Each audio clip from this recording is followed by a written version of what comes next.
arratsaldeon. Zertan hasi aurretio, hemen ikusten izate pasatzen argazkiak. Hauek dira lehenizkata matematika lehiaketako, argazki lehiaketako argazki irabazleak azkenengo 10 urtetan. Eta saiatzen ari gerana da, danan botua jasoz, 10 horieten artean, zeuen gustokoen aukeratu eta hori izango da, argitaratuko dugun liburu baten azala. Beraz, parte hartzea gonbidatzen zaitugu, ez zaituztegu, hor daukazue horria, botua eman eta gero irtetzerakoan daukazue kajatxo bat hori emateko. Hasi aurretio ere, komentatu nahi dizuet, gaurko izlarien, bai Marta eta bai Pedroren, liburuak salgai ditugula bertan. Martana erosi dezakezue hemen kanpo ere, baino Raulena agortuta dago, beraz nahi badezue, hemen daukezue orain aukera jasotzekoa eta eurekin firma eskatzekoa baita ere. Folletok ez ditugu jarri, problema bat sortu zaigu eta da folletoak zituenak ezbehar familiar bat izan du eta ointxe aigea lortzen, saiatzen lortzen ditugun, emanaldian bestik ezpada zeuen artean zabaltzeko folletoiek. Sentitzen dugu, baina hala beharko da izan gaurko honetan. Eta besterik gabe, bagian hasi egingo gera. Eta hasiera emateko, bertan daukagu Leire Artola, Beasaingo alkatea, eta beak egingo dugu sarrera. Nahi zunean Leire. Bueno, kaixo, arratsaldeon eta eskerrik asko beti bezala Igartzako jauregi honetara gerturatu zeraten guztioi. Urte berrion, urtarrilan gaude eta urte berria eta urtarrilakin batera lemniskatak beste urtebetez bere zikloari hasiera ematen dio. Kasu honetan, urtarrilan matematikaren 1000 ziklo izaten dugu eta gaur lehenengo hizlariak izango ditugu. Errepikatzen dute, hori seinale ona da, bereiek hemen berriro daude eta guretzako plazer bada ikuste hau ere beteta dagoela. Eta ikusten den bezala, egitaraua beti bezala anitza eta oso izango da, gaur artearekin, matematikak eta arteak zer erlazio duten erakutsiko digute, baina programan ikusi ahal izan detenez, zirkoak ere ukiko du bere ekitaldia datorren astean, edo gure izen bitartez ere forma geometrikoak ere egiteko aukera izango dugu. Beti bezala, urtarrileko ostiraleak, hemen Igartzako jauregia, zientzia, ezagutza, eta horren inguruan gurea dugun jauregi hau zientzia eta ezagutzaren etxe izatea benetan garrantzitsua da, Lemniskatari beti bezala eskerrak ematea besterik ez zaigu tokatzen, beraien lan fin eta jarraituagatik, izan ere, hau ez litzateke posible izango, honen atzean, hainbat pertsonak, gizon eta emakumek, lanketa hori egingo ez balute, beti daude hizlari hoberenak ekartzeko, eta gai eta erpin ezberdinak erlazionatzeko, eta guri modu xumean, batzutan ez da xumean izaten, baina orokorrean publiko orokorrarentzako ulertzeko moduan esplikatzeko, beraz, zorionak zuei, eta ongi etorriak izan zaitezte denok. Eskerrik asko.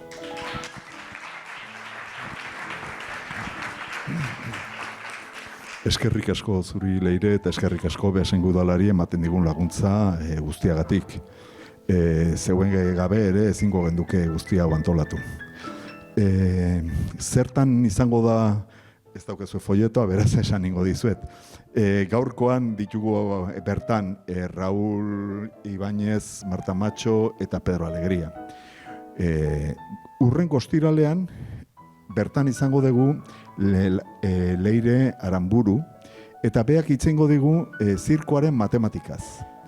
Sokaula, barak, malabarak, saltoak, zen matematika ikusten da horren inguruan.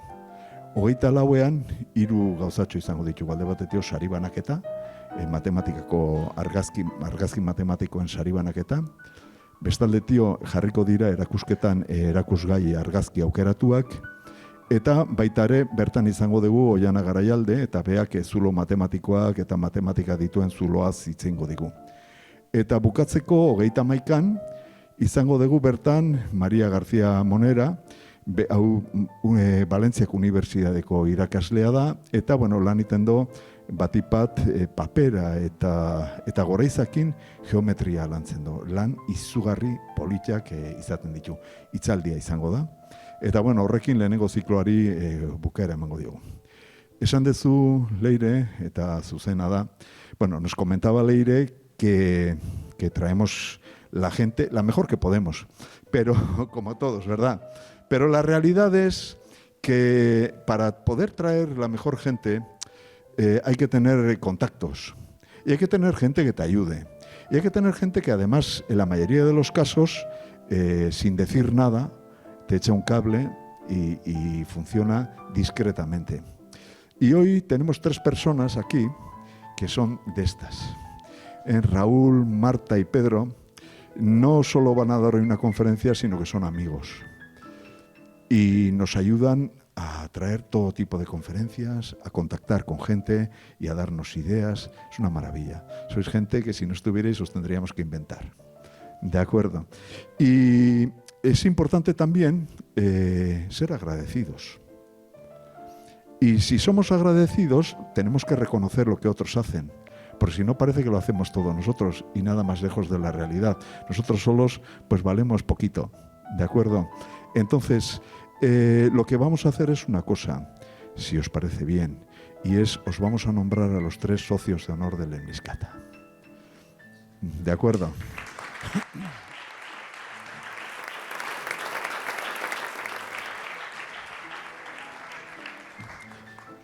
Que solo tiene como objeto reconoceros nada más, ¿eh? ¿De acuerdo? Pero, ahora seréis socios. Muy bien. Bueno, tenemos aquí los reconocimientos. Ando un poco apurado porque me falta gente en el grupo, porque han ido a por los folletos, pero al final no sé en qué acabaremos. Faustino, ¿me echas un cable? Venga.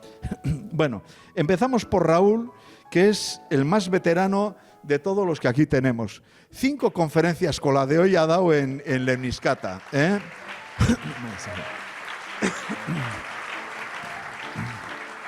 Este va. Es bonito. ¿Te gusta? Me alegro mucho. Sí, vale, de acuerdo.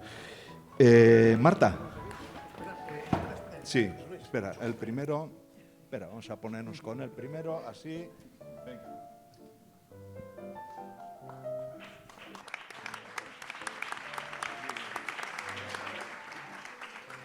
Marta, venga. 4 con esta. Con esta.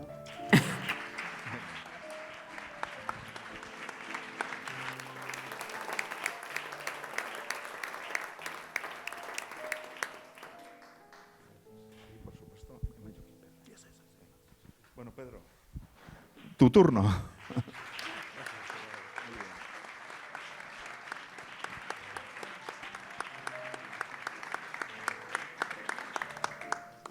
Bueno, siguiendo un poquitín antes de empezar, tenemos que comentar que esto es un lujo.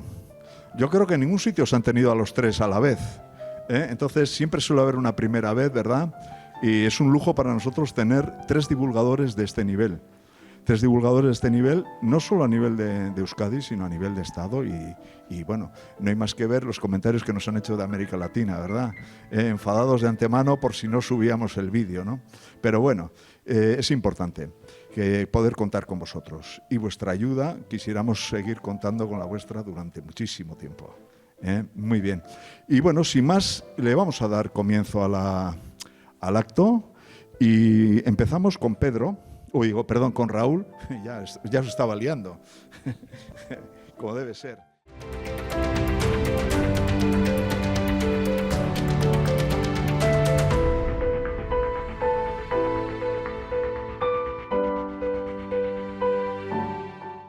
Bueno, Raúl, te presento más o menos, ¿verdad? Es matemático, profesor de geometría en la Universidad del País Vasco y divulgador científico. Colabora con la Cátedra de Cultura Científica de la UPV-HU y de su blog Cuaderno de Cultura Científica. Bueno, ha sido guionista y presentador en su momento, ¿verdad?, del espacio Una de Mates, del programa de televisión Órbita Laica, de la 2. Colabora desde 2005 en los programas Graffiti y La Mecánica del Caracol, con Eva, ¿verdad?, en Radio Euskadi. Durante 20 años dirigió el portal Divulgamat, Centro Virtual de Divulgación de las Matemáticas, y fue miembro de la Comisión de Divulgación de la Real Sociedad Matemática Española. Y ha recibido, entre otros, el Premio José María Sabirón de Divulgación Científica y el Premio COSCE a la difusión de la ciencia.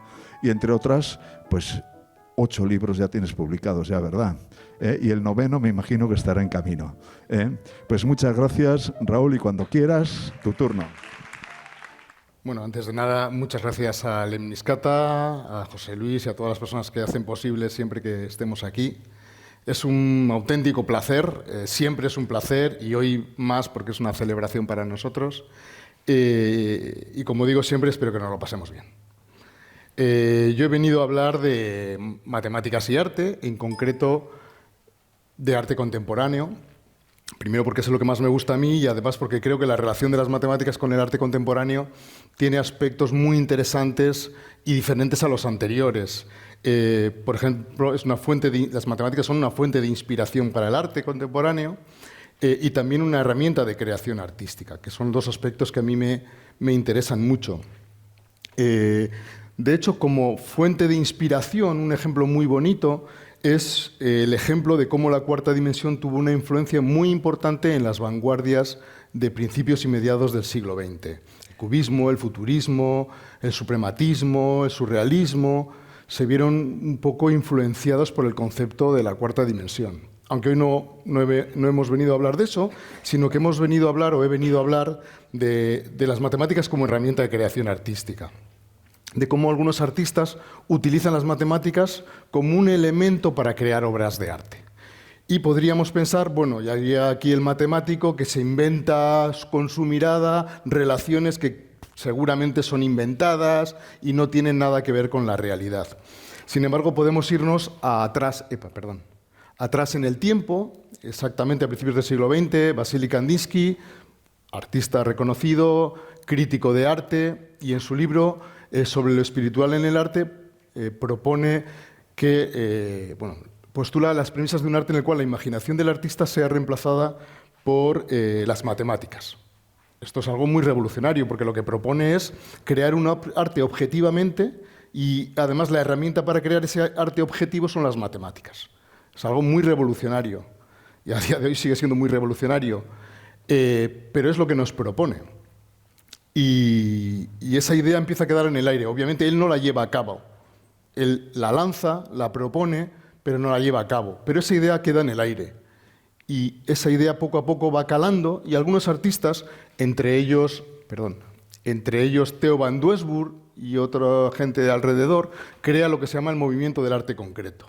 Y en el momento del arte concreto, este es su manifiesto, es muy sencillo, pues se proponen cosas como que la obra del artista tiene que ser concebida enteramente en la mente del artista, que además tiene que estar alejada de la naturaleza, del sentimentalismo, del lirismo, y además basarse en elementos plásticos, formas, colores. Y además, cuando se explica el manifiesto, se cita las matemáticas como uno de los elementos. Luego vemos ahí una base de lo que estamos hablando. No es simplemente la mirada del matemático, sino que hay una base sobre la que se fundamenta. Y esa idea no solo cala en el arte concreto, sino que cala en muchos movimientos abstractos del siglo XX y del siglo XXI, como el constructivismo británico, el arte conceptual, el arte concreto, el arte sistemático, muchos otros movimientos. Algunos de ellos veremos hoy, no todos porque no es mucho el tiempo que tenemos, pero veremos un poco eso. Ya digo, habría mucho de lo que hablar. De hecho, efectivamente, mi último libro va sobre el tema y el siguiente espero que también, si no me lo cercenan.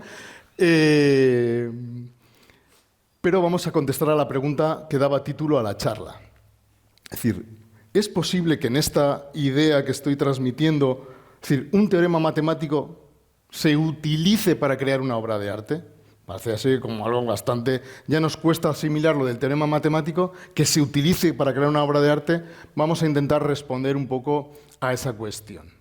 Y obviamente, si hablamos de un teorema matemático, pues como ejemplo podemos poner el que todos seguramente tenéis en la cabeza cuando yo he hablado de un teorema matemático, el teorema de Pitágoras. Bueno, el teorema de Pitágoras más o menos lo conocemos todos, incluso igual hasta lo hemos cantado, porque hay muchos grupos que lo cantan, pero dice algo tan sencillo como que dado un triángulo rectángulo, el cuadrado de la hipotenusa es igual a la suma de los cuadrados de los catetos. La famosa fórmula al cuadrado más b al cuadrado es igual a c al cuadrado, donde a y b son los catetos y c la hipotenusa. Geométricamente, lo que viene a decirnos es que si colocamos un cuadrado en cada uno de los lados, apoyado en cada uno de los lados, como en la imagen, la superficie del cuadrado de la hipotenusa es igual a las sumas de las superficies de los otros cuadrados. Por eso se utiliza en agrimensura y se utilizaba desde la antigüedad. ¿Vale? La cuestión es, ¿un teorema como este se puede utilizar para crear una obra de arte? ¿Es posible que alguien, un artista, decida coger esta idea, este teorema, y utilizarlo para hacer una obra de arte? La respuesta, obviamente, si no sería corta la charla, es que sí. Y vamos a empezar con un ejemplo. Este ejemplo se debe a uno de mis artistas preferidos, que es el suizo Max Bill, el máximo representante del arte concreto, y vemos que en esta obra, triángulo pitagórico en un cuadrado 2, hay un triángulo blanco, un triángulo rectángulo. Que haya un triángulo rectángulo no implica el teorema de Pitágoras, pero como veis hay unas bandas de color que si las contamos nos está diciendo que los lados miden 3, 4 y 5, 3 al cuadrado 9, más 4 al cuadrado 16 y 9, 25, que es 5 al cuadrado, el teorema de Pitágoras. Luego vemos una obra que se fundamenta en el teorema de Pitágoras, o incluso otras obras como esta, que son el diagrama geométrico que hemos puesto antes, ¿vale? La construcción más o menos es la que veis aquí, y efectivamente si contáis los cuadrados de color, de nuevo es un triángulo 3, 4, 5, que por cierto a estos triángulos se les llama triángulos egipcios, porque en egipcio este triángulo se utilizaba en agrimensura. ¿Vale? Luego vemos también cómo el esquema básico es utilizado. E incluso utilizando varias copias de este, el propio Max Bill crea obras más complejas, como esta, donde se comparte el cuadrado de la hipotenusa, ¿vale? Es compartido por los 4 esquemas. Luego vemos que efectivamente parece posible utilizar el teorema de Pitágoras para crear obras de arte.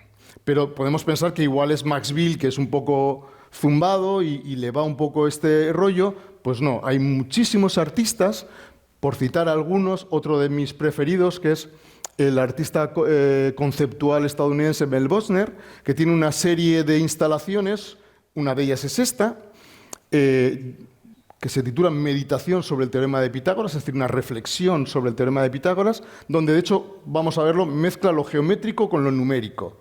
¿Por qué? Es lo que veis, es decir, es un triángulo rectángulo en tiza y luego objetos, que en este caso son avellanas, que forman los 3 cuadrados, y si contamos las avellanas, en el cuadrado de allí hay 9, en el otro hay 16 y en el de abajo hay 25. Luego nos está simbolizando efectivamente ese teorema, ¿no? En lo geométrico, por lo visual, pero también en lo numérico, 6 más 9, 9 más 16, 25. ¿Vale? Si somos un poco estrictos matemáticamente, podemos encontrar alguna falla matemática a esta imagen. Pero como artista, a partir de la idea del teorema de Pitágoras, crea algo para mí impactante, hermoso y de una gran fuerza visual. ¿Vale? Y basado en ese pensamiento. Pero tenemos más ejemplos. Por ejemplo, el minimalista Carl André, que falleció justo este año, pues también creó una instalación en la sinagoga Stommel, que con 50 placas de acero, 9 más 16 y más 25, pues crea de nuevo la estructura básica del teorema de Pitágoras. O con tubos de neón y televisores, el creador del videoarte, Nam June Paik, crea esta otra obra. Por traer una más, Marion Drennen, que se definía a sí misma como artista conceptual que utiliza las matemáticas, pues aquí hace un pequeño homenaje a Pitágoras, donde vemos muchos elementos relacionados con el pensamiento y con las matemáticas de Pitágoras, y en el punto central pues está el teorema de Pitágoras. Pero hay muchísimos más ejemplos, podríamos citar, ya os digo, gran cantidad. Muchos artistas actuales siguen utilizando el teorema de Pitágoras, pero aquí no se acaba la cosa. Podemos ir un poquito más allá y preguntarnos, ¿y sería posible incluso utilizar una demostración matemática del teorema de Pitágoras para crear una obra de arte? Ya utilizar una demostración es como ir un poquito más allá. Bueno, pues vamos a ver que sí. Y vamos a poner como ejemplos 2 demostraciones. La primera es una clásica, es la clásica demostración visual falsamente atribuida a Pitágoras, porque la demostración de Pitágoras seguramente era numérica, ¿vale? Pero se suele atribuir a Pitágoras y es muy sencilla, de hecho, muchas veces es la que se enseña en las escuelas o institutos. Y como es tan sencilla, la voy a hacer aquí. Luego tenemos una charla con demostración incluida. Imaginad que tenemos nuestro triángulo rectángulo ABC, ¿vale? Vamos a intentar demostrar el teorema de Pitágoras y lo que hacemos es hacer 4 copias de ese triángulo. Podríamos haberlas hecho en madera, por ejemplo, Y con esas 4 copias vamos a hacer 2 distribuciones distintas, que ya las vais viendo. En una de ellas tenemos los 4 triángulos alrededor de un cuadrado de lado C. En la otra, que están colocados abajo y en un lateral, ¿vale?, están marcando un cuadrado, de nuevo como antes, de lado A más B, por cierto, ¿vale?, pero ahora no hay un cuadrado central, sino hay 2 cuadrados en la diagonal, uno del lado A y otro del lado B. Como las 2 estructuras me dan lugar a un cuadrado de lado A más B, la superficie es la misma. Por lo tanto, si yo elimino lo mismo, lo que nos va a quedar es la misma superficie. Por lo tanto, son 2 cuadrados de la misma superficie, le quitamos los 4 triángulos y lo que nos queda es igual. Luego C al cuadrado es igual a al cuadrado más B al cuadrado y queda demostrado el teorema. Vale. ¿Y es posible utilizar esta demostración para crear una obra de arte? Pues vamos a ver que sí. En particular vamos a ver normalmente el esquema de la izquierda, el que vosotros tenéis a la izquierda, porque es el más representativo de esta demostración, y veamos cómo es así. Y como no podía ser de otra forma, de nuevo Max Bill en esta obra nos crea el esquema, y si os fijáis en los segmentos de color, de nuevo está utilizando el triángulo egipcio. E incluso, otra idea que suele trabajar es coger el esquema de la demostración y en el cuadrado central volver a coger el mismo esquema, pero reducido, y así hasta 3 veces más. Metiéndolo de color convenientemente nos crea una especie de efecto en espiral. Esta es una de las demostraciones. Y la otra que quería comentaros es esta. No la vamos a hacer ya, bastante tenemos con una demostración en una charla, pero esta es una demostración también clásica del indio Bhaskara, ¿vale?, muy interesante también y hermosa, y ese esquema también suele utilizarse para crear obras de arte. Y de nuevo volvemos a ir a Max Bill, una obra bastante conocida, 12 grupos de 4 en un campo en blanco, donde de nuevo es la estructura de la demostración y los segmentos de color nos vienen a decir que de nuevo es el triángulo 3, 4, 5. ¿Vale? E incluso tiene obras con esa idea del esquema dentro del esquema. ¿Vale? Luego vamos viendo que también en la demostración puede utilizarse estas demostraciones para crear obras de arte. Además, veis que Max Bill tenía bastante interés en este tipo de cosas. De hecho, estuvo 30 y pico años utilizando ideas relacionadas con el teorema de Pitágoras. Pero esta es la obra que más me gusta relacionada con estas demostraciones. ¿Vale? Esta obra, aunque os pueda sorprender o no, tiene que ver con las 2 demostraciones de las que hemos hablado.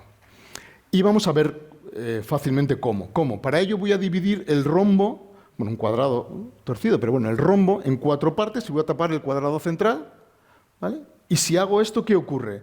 Que en cada una de las partes lo que vemos es el esquema de Bhaskara, ¿vale?, pero para triángulos de diferentes formas, de manera que el cuadrado central es, en el sentido de las agujas del reloj, cada vez mayor, ¿vale? Por lo tanto, tenemos 4 copias de la demostración de Bhaskara para triángulos que se van modificando y, por lo tanto, el cuadrado central es mayor. ¿Y qué ocurre ahora en ese cuadrado negro que he tapado?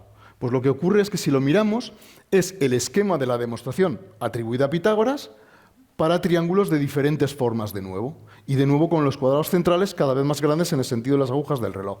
Y todo junto crea esta obra, que es una obra típica del arte concreto, de formas y colores, y que uno cuando la ve pues no imagina que está detrás el teorema de Pitágoras. Pero para concebirla, para crearla, pues se utiliza el teorema. Pero no es el único, y por poner algún ejemplo más, pues la artista concreta alemana Irene Schramm-Biermann, que no se pronunciará así, pero hago lo que puedo, pues utiliza ahora las 2 imágenes de la demostración atribuida a Pitágoras juntas para crear esa imagen de forma y color. O, por ejemplo, otro ejemplo es Susan Cooper, que crea una serie titulada, como no podía ser de otra forma, Teorema de Pitágoras, que representa 12 demostraciones visuales del teorema. ¿Vale? Hay muchas más, hay cientos de demostraciones del teorema de Pitágoras de diferentes formas, y algunas, las más famosas suelen ser las visuales porque son estéticamente muy impresionantes. Pues bueno, ella utiliza estas demostraciones. Vale, hemos visto que el teorema de Pitágoras se puede utilizar. Hemos visto también que se puede utilizar una demostración. Ahora vamos a relacionar el teorema de Pitágoras con la geometría euclídea, con la papiroflexia y con el arte contemporáneo. Y lo vamos a hacer a través, obviamente, de la papiroflexia, que es con un sencillo teorema, el teorema de Haga, que implica una construcción y que la vamos a hacer aquí porque es muy sencillita. Bueno, ya la tengo medio preparada, pero en esencia se trata de coger un cuadrado, ¿vale? En ese cuadrado lo que nosotros tenemos que hacer, perdona que lo tengo un poco aquí.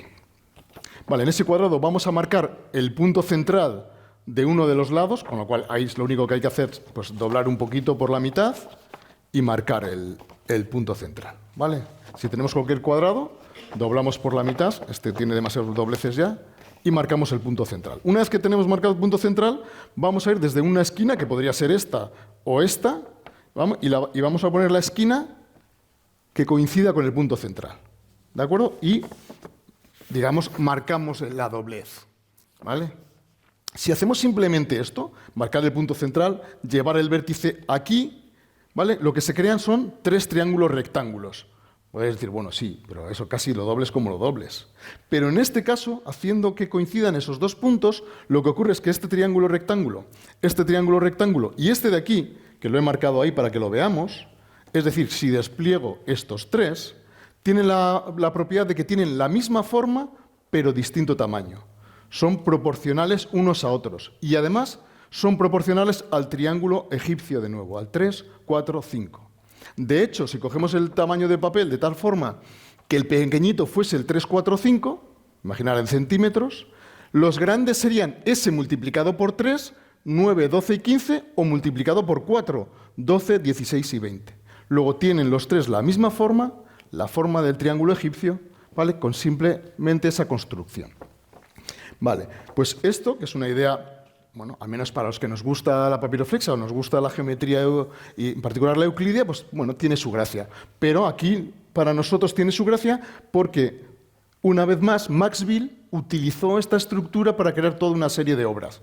En particular, estas 8 transcoloraciones, donde juega con esos triángulos con diferentes colores, creando diferentes efectos, ¿vale? Ojo, esos triángulos están creados como acabamos de decir, y son triángulos pitagóricos, que se dice. Pero más aún, si jugamos con 2 cuadrados de tal forma que la línea de la doblez sea la misma, creamos esta estructura de 2 cuadrados con 6 triángulos que son iguales en forma pero no en tamaño. ¿De acuerdo? Y también lo ha utilizado Maxwell para crear obras como esta que veis aquí. Pero más aún, podemos seguir con el teorema de Pitágoras y relacionarlo con los fractales.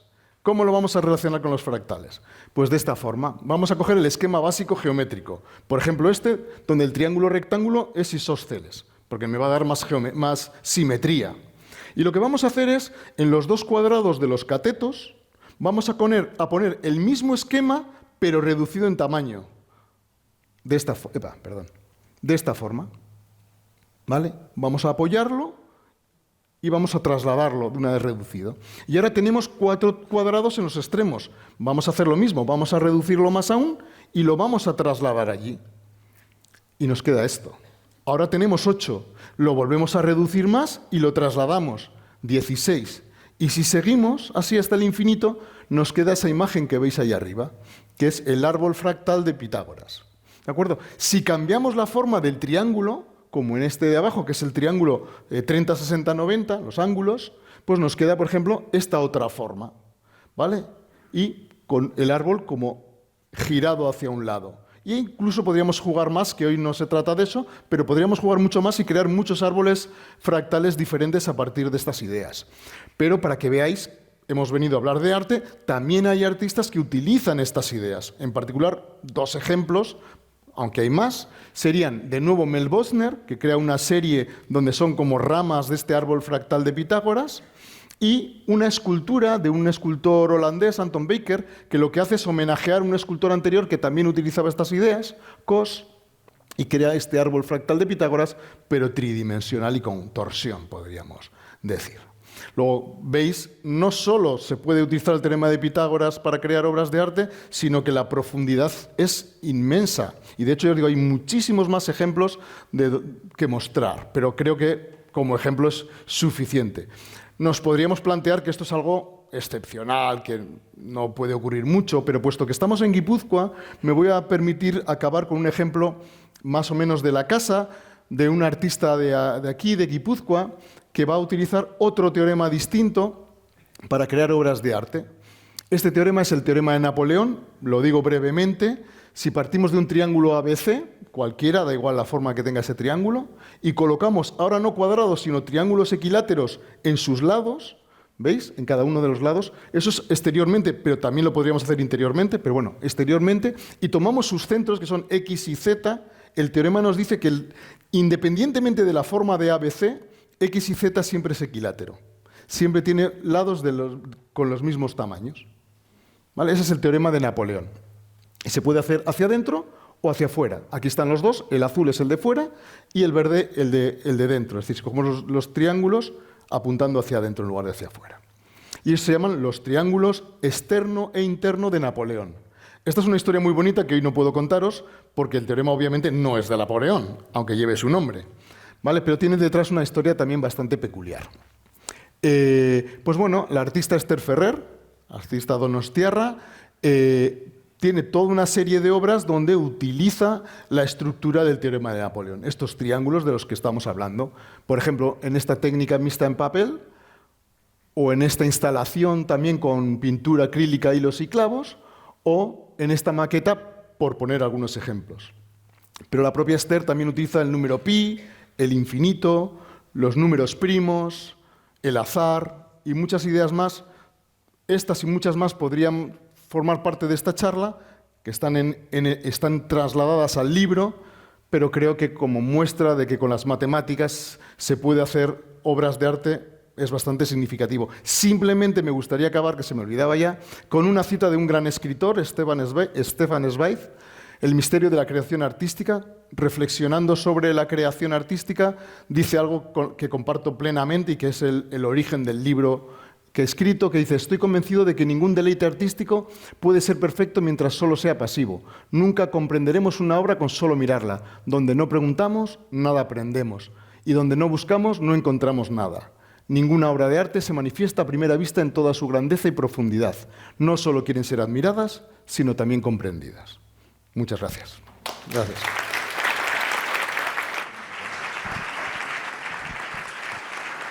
Bueno, a ver, ha sido un inicio un poco accidentado y lo vamos a tomar con humor, ¿verdad? Le he dicho a Raúl que cuando terminase se sentase aquí y va a ser un poco complicado, ¿verdad? Sin sillas esto no encaja. Entonces ya te ponemos una silla para que te puedas quedar y luego lo que haremos es al final pues unas preguntas, si queréis hacerles tendréis la oportunidad.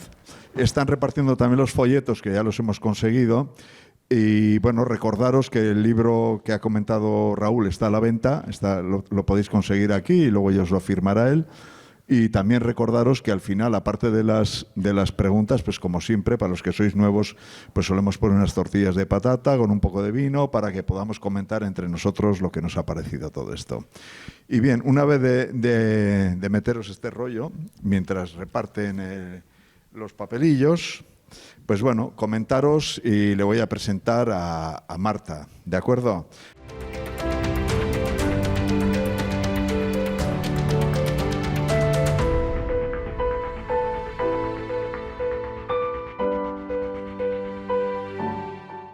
Marta creo que no necesita mucha presentación, pero bueno, ya la damos casi por presentada, ¿verdad? Pero bueno, os comento, Marta Macho es doctora en matemáticas y profesora de topología en la Universidad del País Vasco. Es editora del blog Mujeres con Ciencia de la Cátedra de Cultura Científica de la Universidad del País Vasco y fue la responsable de las secciones de Literatura y Matemáticas y de Teatro y Matemáticas en el portal Divulgamat. Y ha recibido, entre otros, el Premio Igualdad de la Universidad de Alicante, la Medalla de la Real Sociedad Matemática Española, el Premio Macunde, el nombramiento de Ilustre de Bilbao, el Premio de Divulgación de Fundación Ligi y el Premio Mujeres Científicas de la revista Muy Interesante. Casi nada, Marta. Y creo que todos no te han dado ninguno por dártelo, sino porque te lo merecías. Y bueno, sin más, cuando quieras, Marta, pues tu turno. Muchas gracias.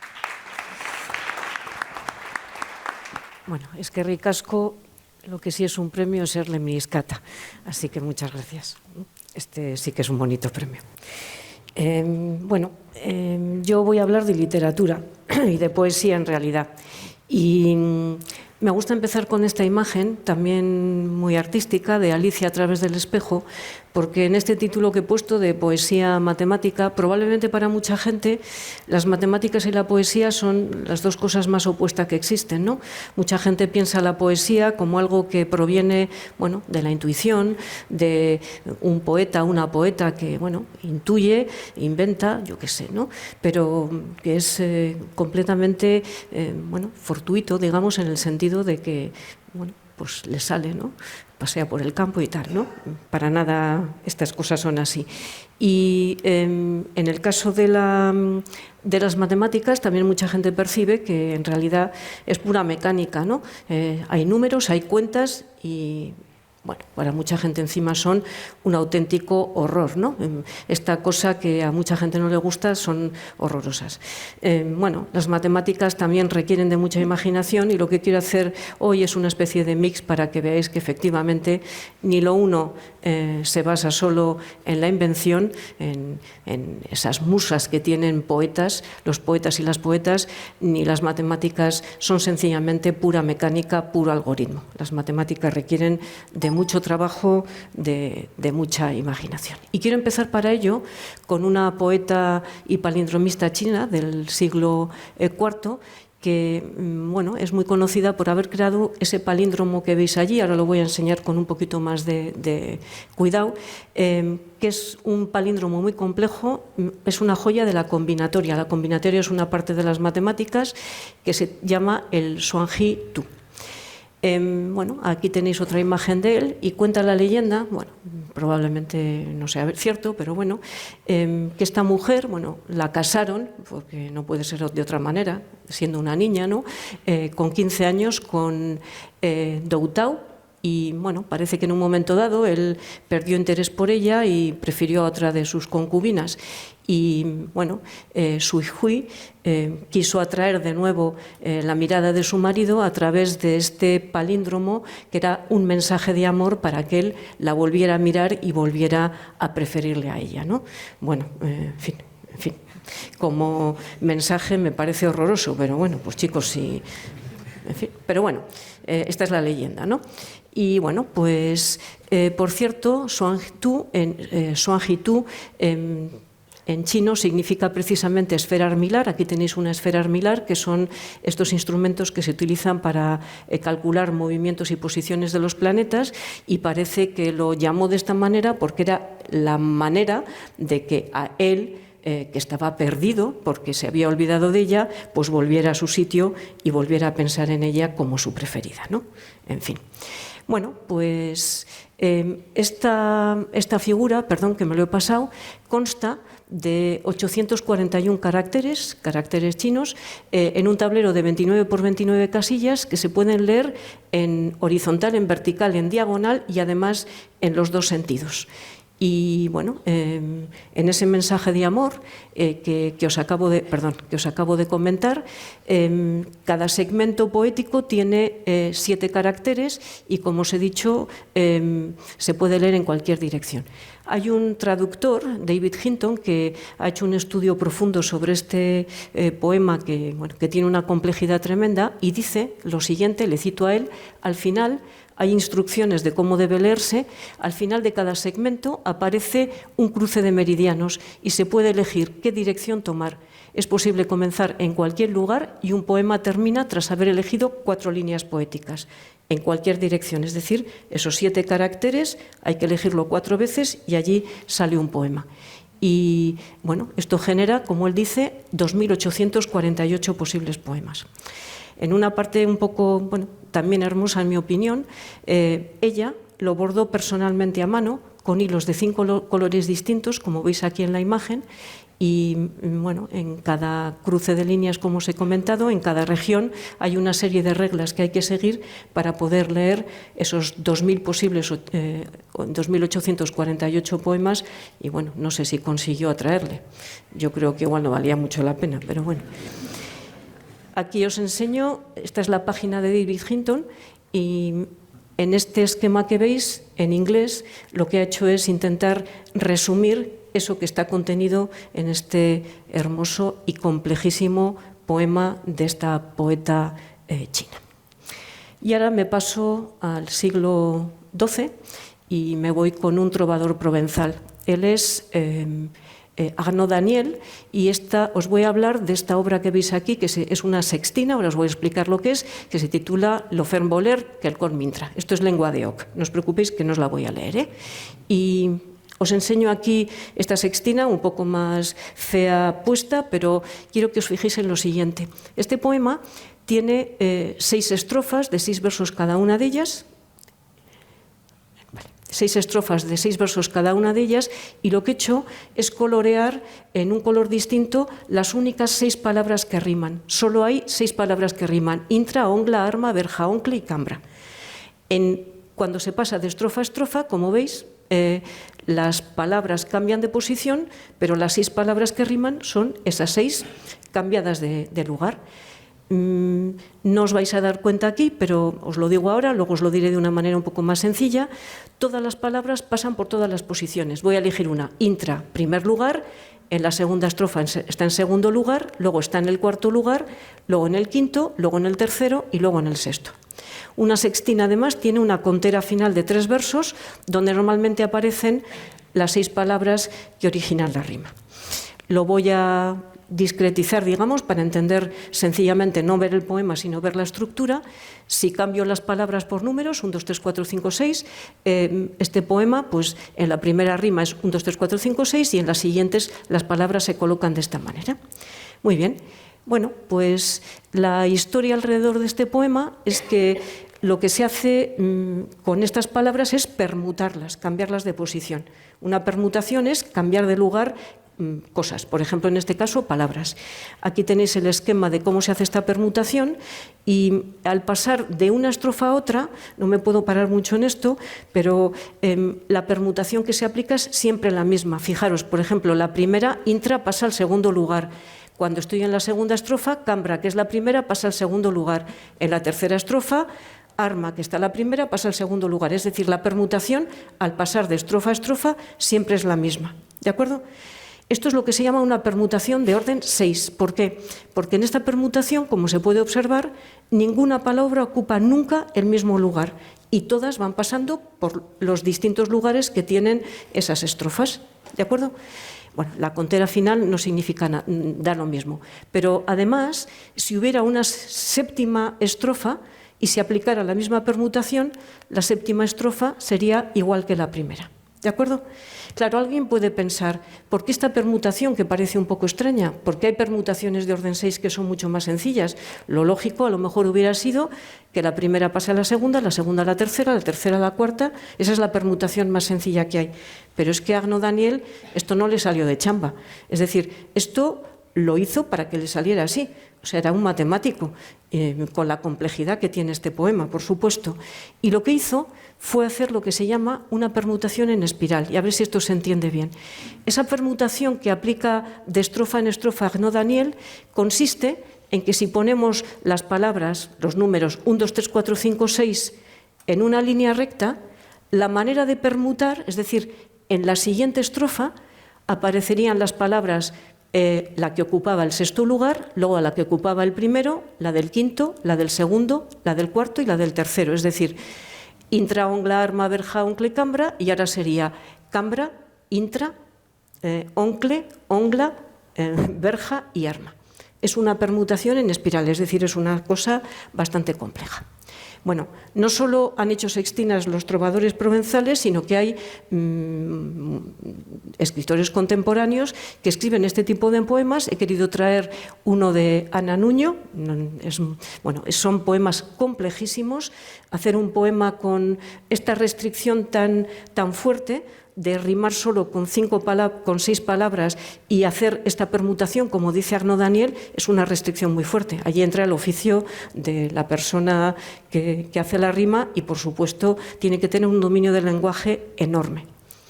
Y ahora viene un poco la otra vuelta, porque en muchas ocasiones, cuando se habla de matemáticas y arte, matemáticas y literatura, matemáticas y tal, se ve siempre cómo las matemáticas inspiran o cómo utilizan artistas, etcétera, las matemáticas estructurando o citan algo de matemáticas en sus textos. Pero esta historia tiene en mi opinión, algo que es realmente hermoso, porque esta sextina ha inspirado un bonito poema, un bonito teorema matemático. Y además propuesto la conjetura, digamos, o el problema propuesto por un escritor, que es Raymond Queneau, un escritor francés muy conocido y, bueno, que le gustaban las matemáticas e incluso publicó algún teorema matemático en una revista de combinatoria. Y él se preguntó, bueno, ¿por qué 6? ¿Por qué Arnaud Daniel lo hizo con 6? ¿Existirán otros números como el 6, un número n, para el que se pueda repetir este proceso? Es decir, ¿existirán poemas de n estrofas, de n versos cada uno de ellos, en los que la rima sea en espiral? ¿Se permuten las palabras finales en espiral, igual que hacía Arnaud Daniel? Y bueno, pues ¿qué es lo primero que hay que hacer? Pues primero hay que entender cómo se escribe esa permutación. Es una aplicación de los números naturales 1 hasta n en los números naturales, y hay que entender qué significa que gire en espiral. La aplicación lleva a hacer en espiral significa que, bueno, que el 1 va a n, el 2 va en 1, ¿vale? La manera de recolocar 1, 2, 3, 4, 5, 6, n en la permutación espiral. Bueno, esta es la fórmula matemática, da lo mismo cómo se escriba, lo pongo porque es bonito verlo, aunque hay gente que le da como repelús, pero las cosas hay que verlas, ¿no? Bueno, y entonces, pues, bueno, con esta historia, la pregunta, pues, ¿existe una generalización? Bueno, enseguida uno se da cuenta que no, la respuesta es que no. ¿Por qué? Porque no existen lo que llamaríamos una cuatrina, es decir, un poema con 4 estrofas, de 4 versos cada una de ellas, en espiral. ¿Por qué? Porque si os fijáis, cuando se hace la permutación espiral, 4 sería 4, 1, 3, 2, y el 3 queda fijo. El 3 que ocupaba la posición 3 vuelve a quedar en posición 3. Y eso significa que esta permutación, no me da tiempo de contarlo con detalle, pero no tiene orden 4, tiene orden 3. Es decir, si la repetimos 3 veces, la siguiente, la cuarta estrofa, ya vuelve a ser la original. Y eso no está permitido. Así que no existen las cuatrinas. Pero esto a una matemática no se viene abajo por esto. Vale, no existen las cuatrinas. Pero entonces vamos a hacer otra cosa. Vamos a intentar caracterizar para qué valores de n existe la generalización de lo que es una sextina. Y esa es la pregunta. Y ahora no os desmayéis, por favor, ¿eh? Este es el teorema. En el año 2008, hace poquito tiempo, un matemático, Dumas, publicó en esta revista la solución completa. No os voy a leer el teorema completo, pero una parte sí. Una parte la dejo abajo y con 3 ejemplos os voy a intentar enseñar qué dice. Mirad, el teorema es lo que llamamos en matemáticas una condición necesaria y suficiente para que eso suceda. Es decir, para qué n's existen las eninas. Bueno, pues primero la necesaria. Lo que dice es que si un número es de Queneau, es decir, si para un número se puede hacer la generalización, bla, bla, bla, entonces 2n más 1 tiene que ser primo, es decir, un número divisible solo por 1 y por el mismo. ¿De acuerdo? Vale, esa es la condición necesaria. Pero no todos los números n tales que 2n más 1 es primo dan lugar a eninas. Para que eso pase, tiene que pasar lo que pone ahí abajo, que no lo voy a leer. ¿Vale? Y ahora vamos a ver 3 ejemplos. No lo voy a leer porque da lo mismo, además. Vamos a ver 3 ejemplos. Ya sabíamos que no había cuatrinas, ¿verdad? Bueno, y ahora vamos a verlo con ese teorema. Esto es muy emocionante para nosotros, porque no es prueba-error, es que el teorema me lo dice. ¿Por qué? Porque si n es igual a 4 y calculamos, como dice el teorema, 2n más 1, 2n más 1 en el caso de n igual a 4 es 9 y 9 no es primo. El teorema dice que no puede haber una cuatrina. Ya nos lo ha dicho el teorema. Muy bien. Segundo caso que os voy a nombrar. N igual a 8 es un número de Queneau. ¿Se puede hacer una ochina, digamos? Bueno, vamos a ver que no. Primero, bueno, la primera condición sí que se cumple, la necesaria. ¿Por qué? Porque 2n más 1 en este caso es 17, que sí que es primo. Pero la segunda parte del teorema, esa que nos he leído, dice lo siguiente. Dice que, como os pongo aquí, 2 elevado a la 2n menos 1, que es 2 a la 16 menos 1, tiene que ser divisible por 17, ¿qué pasa? Pero el teorema dice, eso es lo que dice el teorema, que si calculamos 2 elevado a la k menos 1 para cualquier k menor que 16, 16 es 2n, ¿vale? que ese número no tiene que ser divisible por 17. Y resulta que 2 a la 8 menos 1, que es 255, es divisible por 17. Así que no existen, sé que es un poco rápido, pero no existen las ochinas. Y ahora vamos a ver una que existe que no sea el 6, claro, que ya sabemos que existen. N igual a 9 sí que es un número de Queneau. ¿Por qué? Porque 2n más 1, que es 19, sí que es primo, y además, si calculamos 2 elevado a la 2n menos 1, que es 2 a la 18 menos 1, es ese número que es divisible por 19, y se puede comprobar que 2 a la k menos 1 no es divisible por 19 para k menor que 18. Jolinas, esto es muy emocionante. Y alguien puede pensar, ¿y eso a mí para qué sirve? No de siempre, ¿no? ¿Y esto para qué sirve? Bueno, pues que si os venís arriba después de salir de aquí, la tortilla y el vino, decís, ¡jo! Voy a hacer una ochina. Pues no, ya habéis visto que no hay ochinas. Y si os venís arriba y os ponéis allí a trabajar con lo complejo que es esto, pues hombre, mejor saber si aquello que os vais a dedicar gran parte de la noche y del resto del fin de semana, si se puede hacer. Así que esto es muy importante. Bueno, ahí, esta es la primera lista de los... ¿Sí? Igual soy muy idiota y quedo muy mal, pero la K, ¿esa de dónde sale? La K, no, perdón. Esto es, la K es todos los K menores que 18, es decir, 2 elevado a la 18 menos 1 tiene que ser divisible por 19, pero 2 a la 1 menos 1 no tiene que ser divisible por 19, 2 al cuadrado menos 1, es decir, hay que reemplazar la K por todos los números que sean menores que 18. Esas 18 cosas hay que comprobarlas. No, lo siento, lo he dicho muy rápido y la culpa es mía. Muy bien, estos son los primeros números de Queneau y queda todavía, si alguien después de hacer una nuevina, por ejemplo, que se puede hacer, le queda tiempo todavía, puede intentar demostrar esa conjetura que queda allí, que es, existirán infinitos números de Queneau, es decir, existen infinitos números tales que existen las eninas. Bueno, pues ahí queda, y si alguien se anima, pues que se anime. Y rápidamente ya, vale, os recuerdo lo que es la sucesión de Fibonacci. El modelo es cómo se reproducen parejas de conejos, parejas chiquitinas que todavía no pueden tener niños, luego crecen, a los 2 meses ya pueden procrear. Bueno, esta es una manera de explicar lo que es la sucesión de Fibonacci. Os lo voy a explicar un poco más rápido. Es una sucesión de números, empieza por el 0, por el 1 y después el siguiente se consigue sumando los dos anteriores. 0 más 1 es 1, 1 más 1 es 2, 1 más 2 es 3, 2 más 3 es 5, 3 más 5 es 8, etc. Se define de manera recurrente. Esto se llama la sucesión de Fibonacci.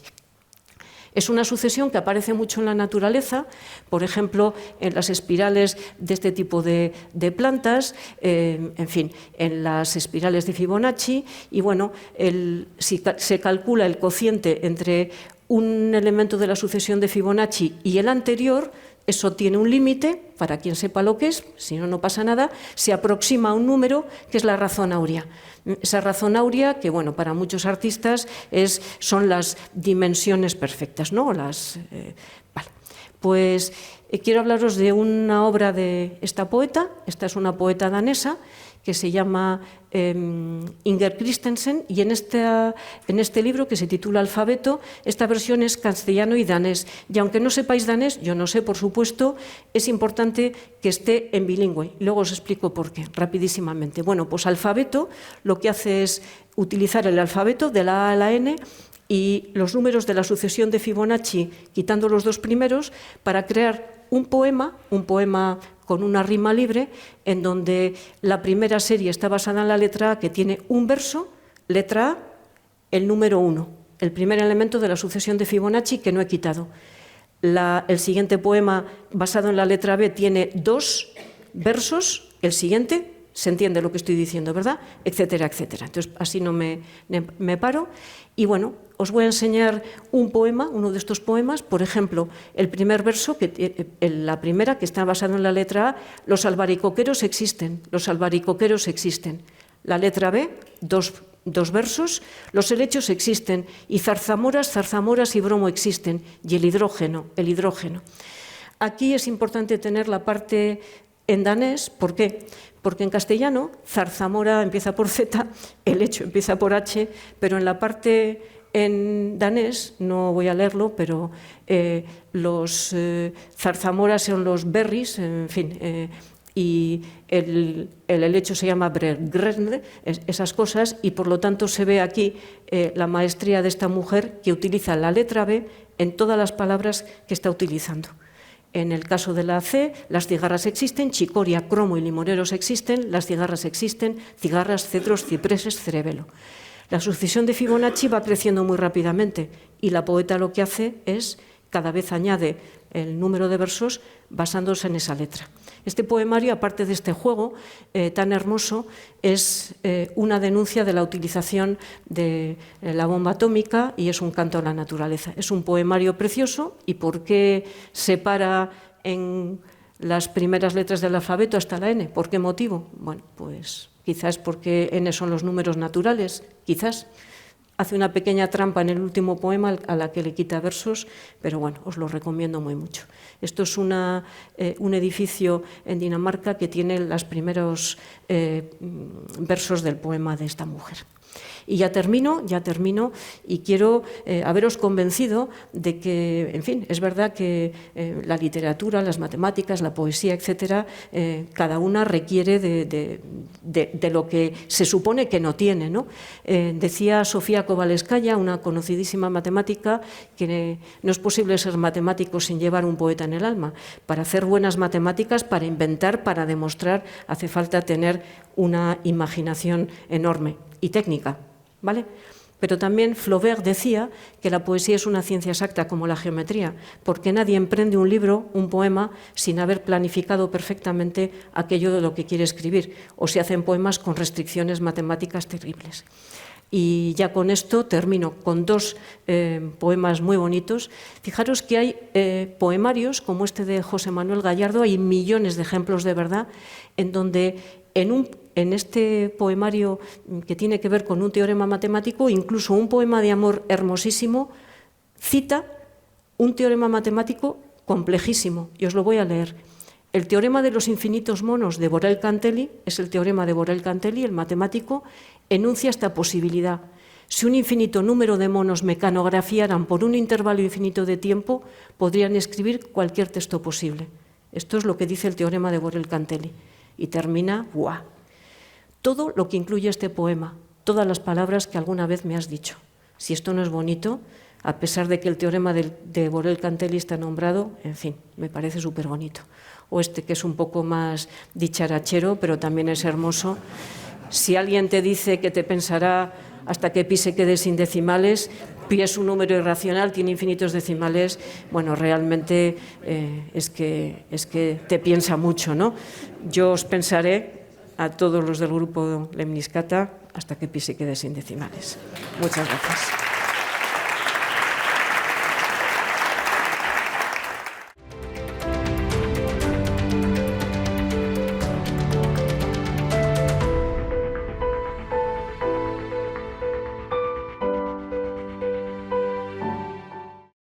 Licenciado en Matemáticas por la Universidad de Zaragoza, máster en Matemáticas por la Universidad Central de Venezuela y doctor en Matemáticas por la UPV, donde ha ejercido como profesor titular en el área de análisis en el Departamento de Matemáticas. Su principal línea de investigación se desarrolla en la especialidad de análisis funcional. Es autor de varios libros relacionados con la docencia, así como textos de divulgación científica, y parece que puede haber alguno más, ¿verdad? Colabora también en la organización de las Olimpiadas Matemáticas de Bachillerato. También mantuvo una sección en la revista Sigma. Ha prestado gran interés en descubrir la relación entre magia y matemáticas. Es autor de varios artículos y ha impartido multitud de conferencias divulgativas, entremezclando las matemáticas y la magia. Bueno, la realidad es que la primera vez que estuviste aquí nos hablaste de la magia de una baraja. La segunda vez nos hablaste de desilusiones matemáticas. Y hoy, pues, verdaderamente tengo ganas de saber qué es esto de Einstein es una baldosa. Pues vamos a ver qué significa todo eso. Cuando quieras, Pedro. Gracias.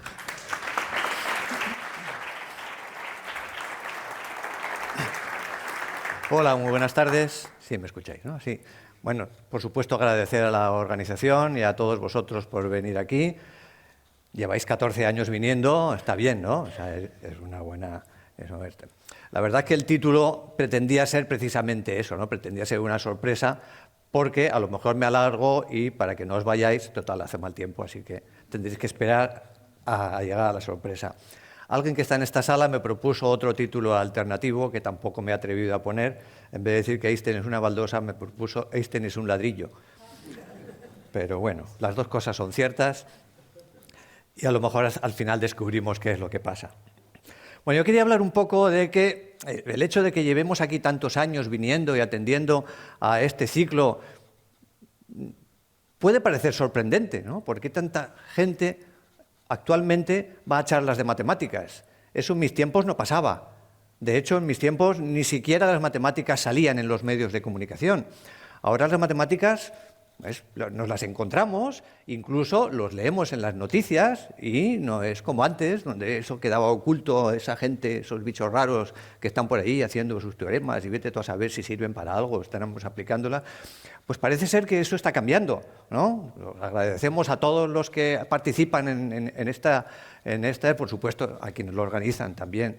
Es muy importante el hecho, el esforzarse en llevar a toda la gente, no necesariamente profesionales en las matemáticas, a conocer lo que hacen en los profesionales de las matemáticas. Y entonces, actualmente nos hemos encontrado, no sé si seguís un poco las noticias, y hay una última noticia que ha salido hace muy poco, que se ha descubierto el número primo más grande. Eso ha salido hace menos de un mes. El último primo, el más grande que se ha encontrado, que tiene 40 millones de cifras. Pues vale, muy bien, muy divertido, ¿no? Entonces, yo creo que no han publicado las cifras del número, pero sí han publicado que hay un número primo que es el más grande que se ha encontrado y el que ha encontrado, pues aparece su nombre en los periódicos. Pues está muy bien, ¿no? Hay otros ejemplos que han aparecido también muy recientemente. En octubre del año pasado salió estas dos personas, Ben Green, de la Universidad de Oxford, y Metat Saunio, de la Universidad de Columbia, han demostrado algo referente, no vamos a meternos con detalles, pero ha aparecido en las noticias, que han encontrado algo referente a los números primos. ¿Sabes que esos números primos, que son en matemáticas como los átomos con los que formamos toda la estructura matemática, todo el resto de los números, se conoce desde hace 25 siglos que hay infinitos? ¿Vale? Muy bien, pues una cosa es que hay infinitos y otra cosa es que sepamos por dónde están, más o menos, cómo se agrupan, cómo se relacionan entre sí, etcétera, etcétera. Y eso llevamos 25 siglos intentando descubrir cosas sobre esos números primos, y cada vez que alguien encuentra algo un poco mejor que lo que se conocía antes, pues eso sigue llenando todavía los periódicos y todavía sigue conociéndose. Otro ejemplo que ha salido también muy recientemente, en octubre del año pasado, salió otra noticia de tres matemáticos, dos de ellos españoles, Joan Aguilera, Joan Bagaria, y el alemán Philipp Bluke, o austriaco me parece que es, han encontrado dos nuevos infinitos. Los llaman cardinales exactos y ultraexactos. ¿Qué querrá decir eso? Nosotros hasta ahora estábamos acostumbrados a que los infinitos, pues 1, 2, 3, 4 hasta infinito, ¿vale? ¿Verdad? Llegó Cantor al principio del siglo XX y encontró toda una jerarquía de infinitos que se pueden clasificar de cierta manera. A partir de ahí llegaron una serie de crisis de los fundamentos de las matemáticas, que tampoco es cuestión aquí de hablar de ello, pero por lo menos estábamos más o menos satisfechos con que los infinitos pues estaban más o menos controlados y a buen recaudo. Y ahora resulta que parece ser que hay nuevos infinitos que no siguen las normas que seguían aquel paraíso de Cantor que Hilbert anunciaba. Y claro, entonces el hecho de que aparezcan estas noticias, a muchas de ellas quizás no las entendamos porque son campos de las matemáticas que son un poco complejos. De hecho, las matemáticas se dice, ahí la sociedad americana establece que hay más de 5.000 ramas específicas de las matemáticas, cada una de ellas dedicadas a problemas muy concretos, dentro de 4 grandes bloques, ¿verdad? La aritmética, el álgebra, la geometría, el cálculo, pues dentro de grandes bloques. Hay muchas características. Algunas de ellas son mucho más especializadas, otras que podamos entender, podemos hablar de números, podemos entender cosas. La geometría, como hemos visto hoy, se puede entender ciertos aspectos. Están algunas un poco en la frontera entre unas y otras. Siempre se habla de matemáticas puras, matemáticas aplicadas, matemáticas que no sirven para nada, las matemáticas que sí sirven. Vete tú a saber lo que signifique eso, ¿verdad? Pero bueno, esas grandes ramas de las matemáticas que han ido creciendo y hace que, bueno, todo este desarrollo vaya siendo cada vez más complejo.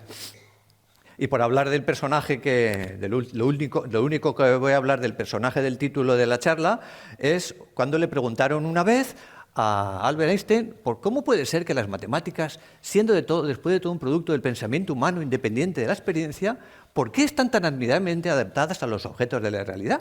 Que es cosa que a veces es sorprendente, ¿verdad? Porque uno hace descubrimientos, en principio no tienen que ver, y luego resulta que sí tienen esa aplicación. Así que contestó Einstein diciendo, cuando las leyes de la matemática se refieren a la realidad, no son exactas. Cuando son exactas, no se refieren a la realidad. Pero bueno, hoy nos vamos a meter con el hecho de que estéis aquí, que estéis interesados en las matemáticas, hace que pues, nos podamos aplicar aquel lema que aparecía en el frontispicio de la escuela de Atenas de Platón. Decía que no entre aquí quien no quiera aprender geometría o quien no sepa geometría, en fin, hay varias versiones, ¿no? Así que si entráis aquí es porque tenéis intención en aprender algo de matemáticas. En este caso nos vamos a dedicar a la geometría. Así que en este cuadro donde representa la escuela de Atenas con las grandes mentes de la Grecia antigua, pintado por Rafael Sanzio, pues vamos a meternos un poco en geometría y vamos a hablar de algunas cosas, la mayoría desconocidas, pero quiero hablar de un descubrimiento matemático también muy reciente que a mí siempre me ha gustado hablar de él. Iba a decir todo el mundo sabe, no voy a decirlo. Es muy conocido que hay 5 sólidos, 5 figuras espaciales que están formados con caras que son polígonos regulares, los llamados poliedros platónicos o sólidos platónicos, porque ya en la escuela de Platón se conocían, desde antes de Teeto, ya se conocía que había 5 únicos poliedros regulares, es decir, figuras en dimensión 3, limitados por caras formadas por polígonos regulares, ¿verdad? El octaedro, el tetraedro, el dodecaedro, el hexaedro y el icosaedro. Esas son las únicas 5 figuras que se pueden formar en el espacio, ¿vale?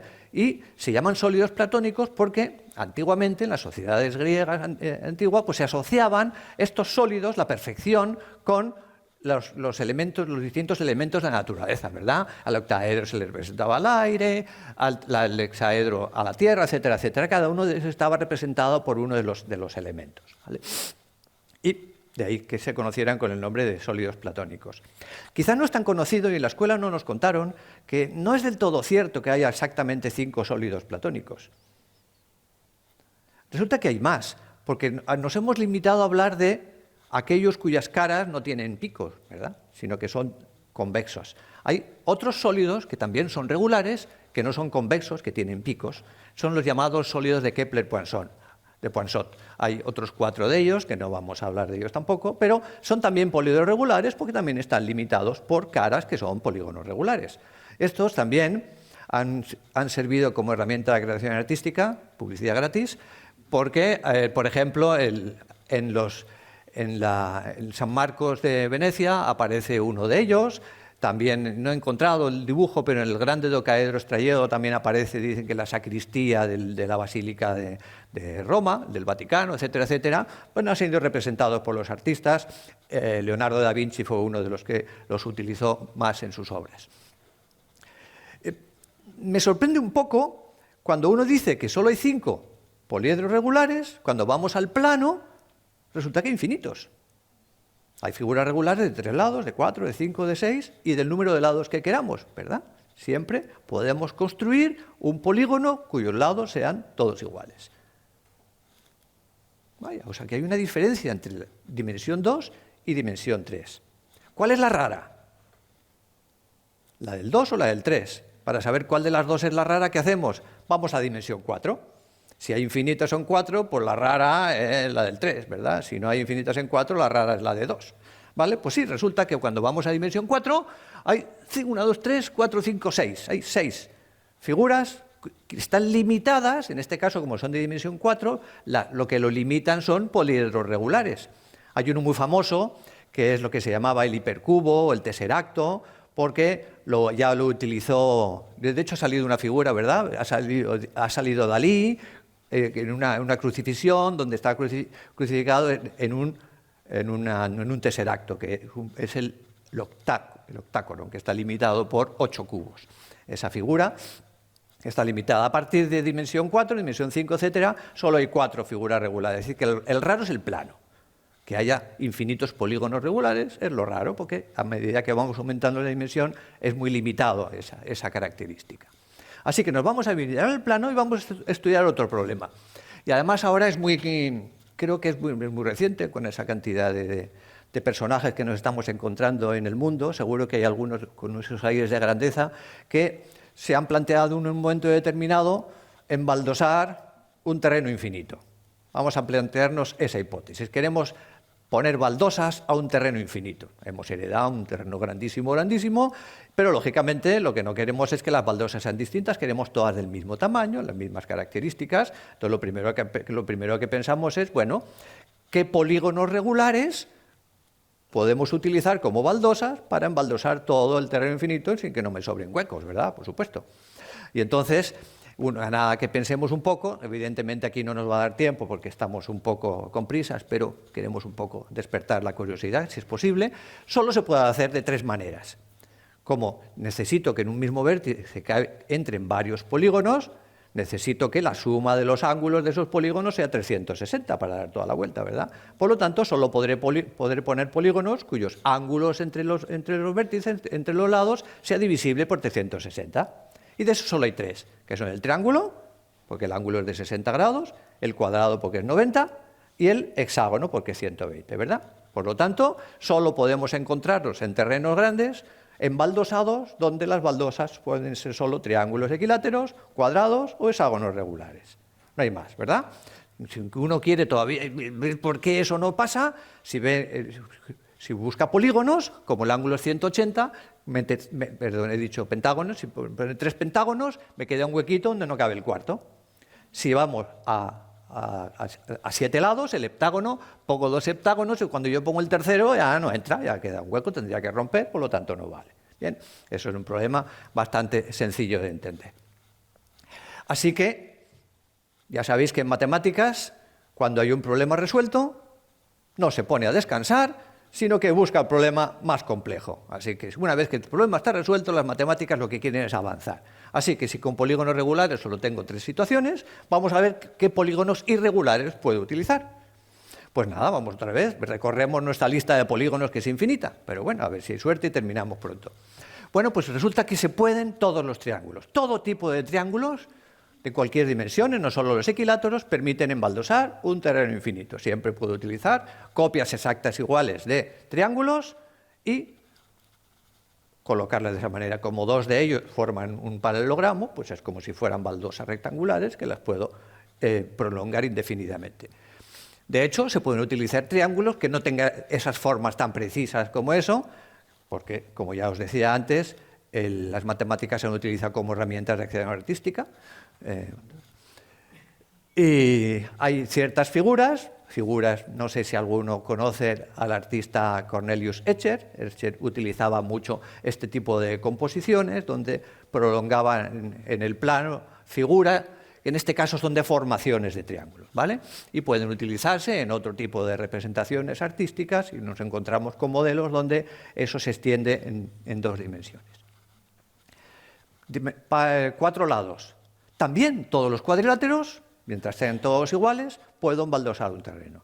Hay la forma muy sencilla, cogemos uno y en el centro de cada uno de los lados giramos 90 grados, formamos esas 4 baldosas más la central y esas 4 baldosas encajan perfectamente y podemos prolongarlo de esa manera indefinidamente. Sea cual sea el cuadrilátero, siempre podemos embaldosar de forma infinita sin que queden huecos entre las baldosas. Incluso si esos cuadriláteros no son convexos, aunque tengan picos y tengan salientes, todavía se puede hacer. Incluso se pueden encontrar modelos articulados donde distintos tipos de figuras de 4 lados son capaces de rellenar todo el plano.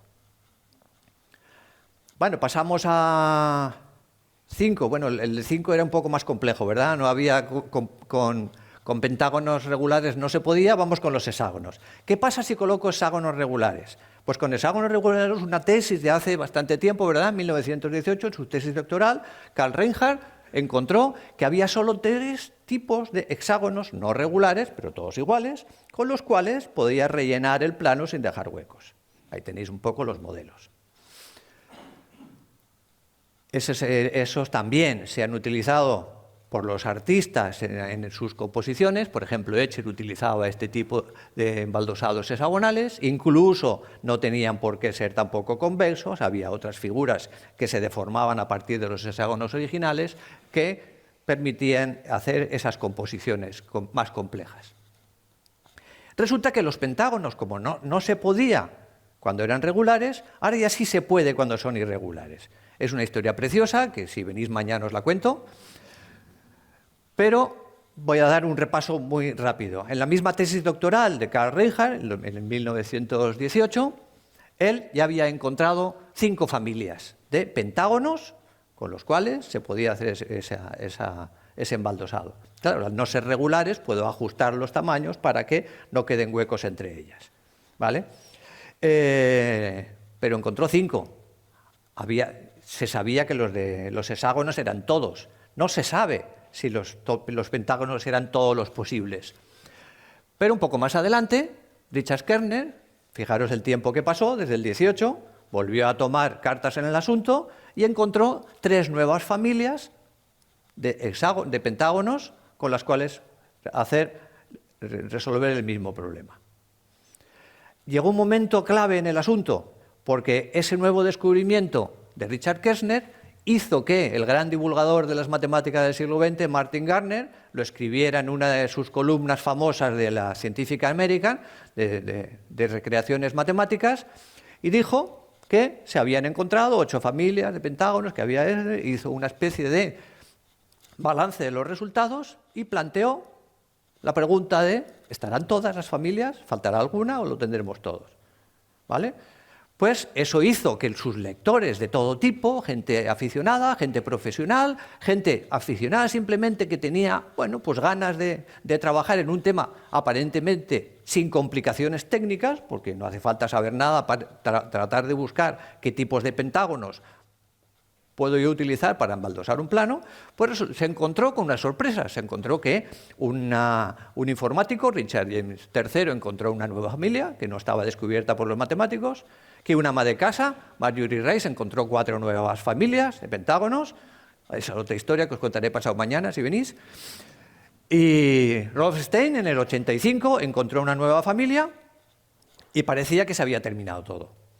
Ya no había más, no había manera de encontrar otra, hasta un siglo después de que apareciera la primera familia, en el 2015, un grupo de investigadores encontraron la 15ª familia de pentágonos que resolvían el problema. ¿Están todas? Otra vez estamos con las mismas. ¿Cómo saber si están todas? Pues en este caso lo que vamos a hacer es utilizar el ordenador como herramienta de creación matemática, perdón por la broma, pero estas 15 familias de pentágonos se han utilizado de verdad como baldosas. Ahí tenéis un baño utilizando un tipo de familias, ahí tenéis un suelo de una universidad, ahí tenéis como homenaje a Mario Rives de una de sus creaciones la entrada a la sede del Mathematical Association of America, o en la Math Tower de la Universidad de Ohio, como homenaje a Richard James por uno de sus descubrimientos. Nos hemos encontrado en diferentes lugares. Y como decía, ya no hay más. Porque si vamos a heptágonos, si digo bien, a polígonos de lado 7, que bueno, en principio no se podían cuando eran irregulares, pero quizás se pueda cuando son irregulares, se puede demostrar fácilmente, no lo vamos a hacer aquí tampoco, pero es imposible, aunque sean irregulares, utilizar heptágonos. Con más de 6 lados ya es imposible. O sea que aunque haya infinitos polígonos regulares, ya se acabó, ¿vale? No hay más familias más que las contadas aquí.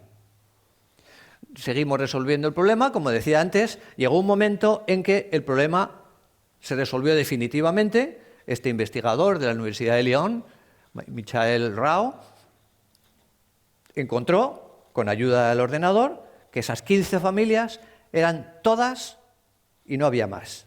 Un estudio exhaustivo demuestra, fijaros que esto ya es del 2017, donde ya podemos descansar otra vez. Ya hemos encontrado todas las familias de polígonos regulares o irregulares con las cuales resolver ese problema tan importante en nuestros días como es embaldosar un terreno infinito. ¿vale? Y dijo más, puso una coletilla. Y la coletilla es, no existe ningún polígono convexo con el que teselara el plano de forma no periódica. ¿Qué dirá? ¿Qué querrá decir con esto? Si ya estaba resuelto el problema, ¿qué me vienes ahora? Bueno, pues ahora me viene con otra historia, el no periódica. ¿Qué es eso, no periódica? Pues el no periódica significa que hay figuras, hay baldosas con las cuales poder teselar el terreno de forma infinita, de tal manera que si yo me cambio de un sitio a otro, la orientación de las baldosas sea la misma que la que estaba antes. Es decir, esté donde esté, si yo me traslado por ese terreno infinito, la orientación que tiene las baldosas es la misma. Eso sería una teselación periódica, que yo me voy moviendo y hago lo mismo. Una no periódica sería que si cierro los ojos, me mueven de sitio, me vuelven a poner en el suelo y digo, uy, estoy en distinto sitio que antes porque la orientación de la baldosa no es la misma que tenía antes. Así que no podemos descansar, habrá que buscar si hay baldosas que se pueden embaldosar todo el plano, pero que esa forma de colocación no sea periódica. Por lo menos tenemos una pista. Tienen que ser no convexos, menos mal. ¿Vale? Si son convexos, está demostrado que no se puede. Vale, pues así que buscamos embaldosados no periódicos. Ya que estamos, lo vamos a buscar, como decía, son aquellos donde no hay ninguna traslación que los deje como estaba. Y hay que distinguir también de los no periódicos los aperiódicos, que son aquellos donde que no hay regiones arbitrariamente grandes que sean periódicas. Porque, claro, habrá con que haya un trocito, una mancha en uno, una rotura en uno, ya es distinto, ya veo que no es periódico, pero hay otras regiones muy grandes donde todas son exactamente iguales las orientaciones. No, cuando hay regiones grandes donde tampoco hay esa situación, pues entonces esos son los que nos interesan.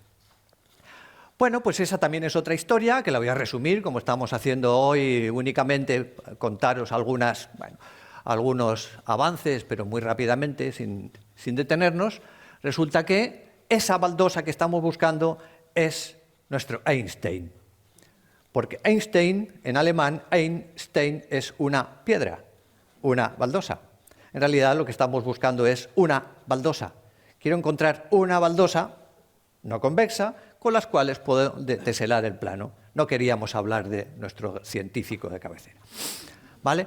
Bueno, pues empezó la historia en 1964, bueno, empezaré mucho antes, pero en 1964 ya encontramos, Robert Berger encontró que había 20.426 piezas distintas con las cuales poder resolver ese problema. Eso son muchas, ¿verdad? Bueno, luego lo pudo reducir a 104 piezas. Bueno, pues ya está bien, mientras sea lo mejor que hay, no pasa nada.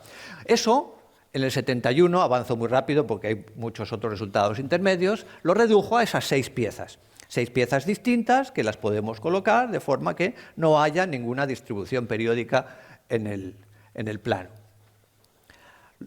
Lo más importante, un punto muy relevante fue el desarrollado por Roger Penrose, ese famoso científico físico, en 1974, encontró que con 2 baldosas distintas, las que se llamaban dardos y cometas, pues que cogemos un rombo, lo troceamos en 2 trozos, uno tiene una pinta de cometa por ese pico y la otra tiene la pinta de un dardo, ¿verdad?, por el saliente. Con esas 2 figuras podía teselar el plano de forma no periódica. No había manera de colocar esas losetas, esas baldosas, de forma que fuera periódico. Encontró otro ejemplo más, encontró también con 2 rombos, no esos de arriba, sino son 2 rombos como los tenemos aquí abajo, y independientemente de él, otro aficionado a las matemáticas, otro personaje, Robert Ammann, ese, ¿cuándo lo puedo contar? Bueno, otro día hablamos de él, también una historia muy interesante, que encontró que 2 rombos muy específicos, como los que tenemos aquí, también permitían teselar el plano de forma que no fuera periódico.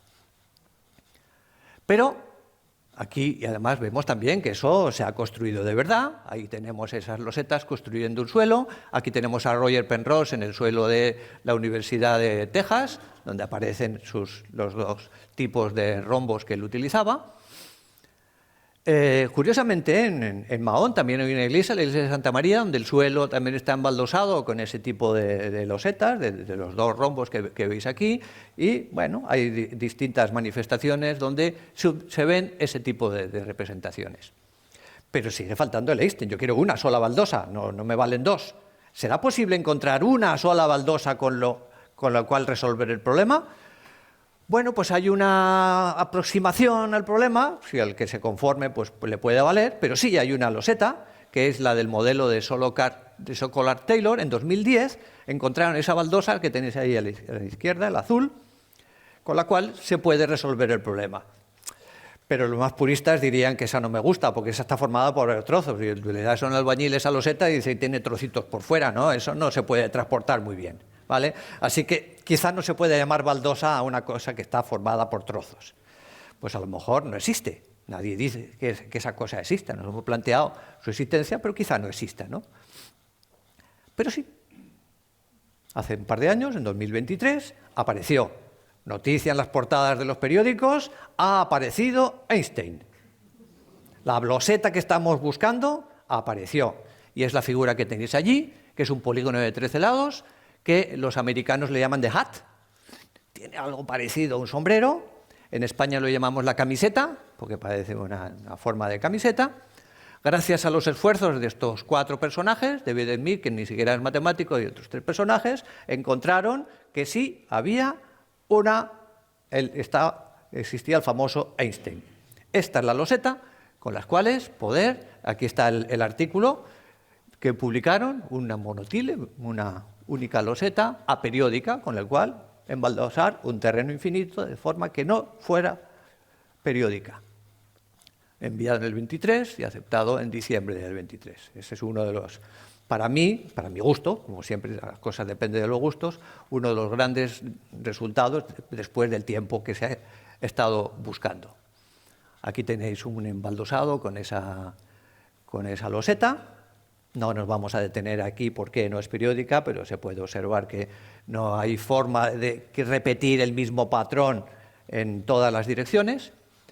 Y resulta que, bueno, incluso se han hecho otros modelos también más artísticos, cambiando un poco las dimensiones en forma de tortugas, etcétera, utilizando esta baldosa. Y además se ha hecho muy popular. En el poco tiempo que llevamos, hay hasta tatuajes, ahí encontramos un balón, encontramos una lata de un refresco, utilizando ese modelo, ¿vale? Es tan popular que, claro, que varias losetas de esas forman una especie de cometa, pues ya se han construido cometas utilizando nuestra famosa camiseta. Hay alguien también, puede ser galletas, ¿verdad? ¿Por qué no? También han hecho galletas y todo tipo de desarrollos artísticos del tipo de Escher utilizando ese modelo. Así que ahora sí podemos descansar porque esto está cumplido, ¿verdad? Ya hemos encontrado nuestra única loseta que queremos que embaldose estos terrenos que ahora, estos magnates que quieren embaldosar terrenos infinitos, ¿verdad? Pero no.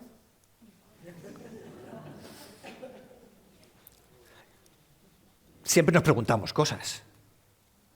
Y resulta que alguien se pregunta el no va más, que es, bueno, con 0 baldosas no, eso no nos preguntaríamos, ¿no? La pregunta siguiente que se hace un matemático normalmente ¿es la única? Ah, que sí, ¿verdad? Estabais preguntando, ¿es la única? Pues habrá que esperar a resolver el problema. No, que está resuelto, que está resuelto. No es el único, hay otra que es la tortuga, ¿vale? El sombrero, ¿verdad? El hat, pero hay una muy parecida al sombrero, descubierta por los mismos personajes, que es una que tiene una especie de forma de tortuga, que le llaman, es muy parecida, pero ese también es la misma, tiene las mismas propiedades que la anterior. ¿Son las únicas? Habrá que esperar, ¿vale? Y para terminar, quisiera decir que lo que estamos hablando, para mí, yo habría terminado aquí. Yo sé que todos estáis preguntando, ¿y a mí qué me importa? Es decir, ¿para qué me sirve? ¿Vale? Pues resulta que cosas de la vida, como decía Einstein, bueno, lo que parece que no tiene aplicaciones resulta que sí lo tiene, es que no solo es matemática recreativa, porque hace muy poco, de hecho le dieron el Premio Nobel de Química en 2011, en 1982, Dan Shechtman descubrió los cuasicristales, unas figuras que parece que no son de la naturaleza, aunque se está diciendo que han encontrado algunos cuasicristales realmente en la naturaleza, que son figuras que precisamente tienen esa configuración química, o de alguna manera, que no entiendo muy bien, que es no periódica.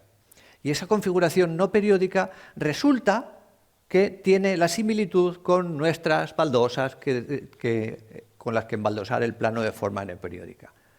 Y esa resulta que tiene aplicaciones. Se han encontrado que esos desarrollos, esos estudios matemáticos que lo hacían porque sí, por San Queremos, resulta que sí han podido tener esa relación con los cuasicristales descubiertos recientemente. Es un nuevo campo de acción que está desarrollándose y está utilizándose mucho. De hecho, solo por poner un ejemplo, las sartenes antiadherentes utilizan algunas formas de cuasicristal, ¿verdad? Esas figuritas que tenéis ahí, una especie de embaldosado que tienen, también están utilizando con materiales cuasiperiódicos, que es un material que no sabemos hasta dónde llegará, pero tenemos esos desarrollos. Y la forma que tienen muchas veces esos cuasicristales es del tipo de dardos y cometas que habíamos visto de Roger Penrose. Así que quizá no solo sea matemática recreativa, aunque no nos importa.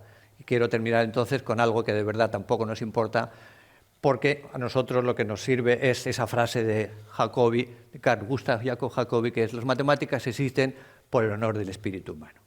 Muchas gracias.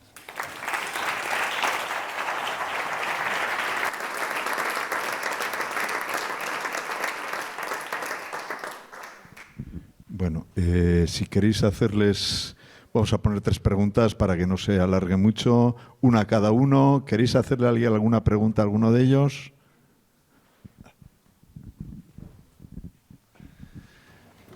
Bueno, muchas gracias por vuestras presentaciones, por las exposiciones. Yo una pregunta sobre algo que no habéis hablado. Hace unos años Lemniscata hizo un ciclo sobre matemáticas y música, y sobre todo quizá, y aparecía el teorema de Pitágoras, y quizá por la cercanía a Raúl, por la cercanía a tu charla, si podrías comentar algo sobre la relación entre la música clásica, quizá las composiciones de música clásica de hace unos años, y las matemáticas. Gracias. No, yo, para empezar, no soy un experto en el tema, bueno, tampoco en el arte, pero bueno. Las relaciones son tantas que daría para 100 ciclos. Realmente hay mucha relación entre la música y las matemáticas, desde el propio Pitágoras, efectivamente, con las frecuencias, y a partir de ahí ha ido evolucionando con el tiempo y de nuevo de todo, ¿no? La estructura de la propia música tiene que ver con las matemáticas, y ahí hay tonalidades, yo digo, hay muchas cosas que yo no entiendo porque no soy experto en eso, pero por llevarlo a mi terreno, pues a día de hoy, por ejemplo, se utilizan las matemáticas como herramienta de creación artística también. Perdón, creación musical. Se me ha ido la artística. Creación musical. Y de hecho, casualidades de la vida, en el libro que estoy escribiendo ahora, lo último que he escrito es un capítulo que voy a dedicar a compositores modernos, o sea, música contemporánea, que utilizan diferentes estructuras, desde sucesiones fractales a muchas otras cosas. Casi cualquier cosa, Fibonacci, a la hora de componer música.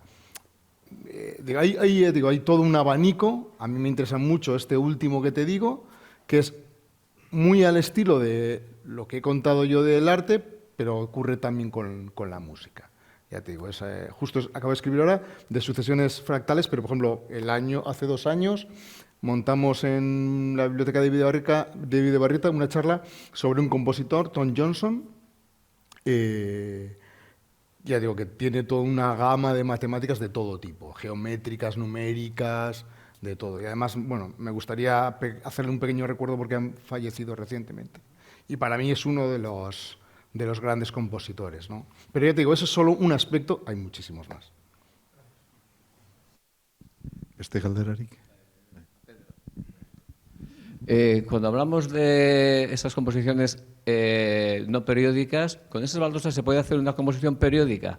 O sea, ¿se puede hacer que se repita? No, claro. Es que hay muchas baldosas con las cuales se puede hacer un embaldosado periódico y otro no periódico. Estas son aquellas que no permiten embaldosados periódicos. Beste galdererik?